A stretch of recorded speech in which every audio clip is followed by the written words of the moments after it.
నీ గురించి ఎవరైనా తప్పుగా ప్రవర్తిస్తున్నారా? నీ పట్ల కేర్లెస్ గా ఉన్నారా? వాళ్ళకి నువ్విచ్చే సమాధానం ఏంటో తెలుసా? అసలు వాళ్ళ గురించి నువ్వు ఆలోచించడానికే టైం లేనంతగా బిజీగా అయిపోవడం, అంత సక్సెస్ నువ్వు సాధించడం, అదే నువ్వు వాళ్ళకిచ్చే సమాధానం, అదే నువ్వు తీర్చే ప్రతీకారం, నువ్వు వాళ్ళ పట్ల నువ్వు తీర్చుకునే ప్రతీకారం.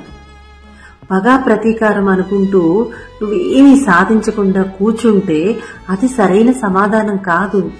నువ్వేమీ సాధించలేవు. నువ్వు చాలా సాధించాలి, బిజీ అయిపోవాలి. అసలు వాళ్ళ గురించి ఆలోచించడానికే నీకు టైం లేనంతగా నువ్వు బిజీ అయిపోవాలి. అంతే. ఉంటుంటారు కదా మీకు కూడా లైఫ్ లో ఎవరైనా అలా. మరి స్టార్ట్ చేయండి, బిజీ అయిపోండి. అంతే. అదే వాళ్ళకి మీరిచ్చే సమాధానం.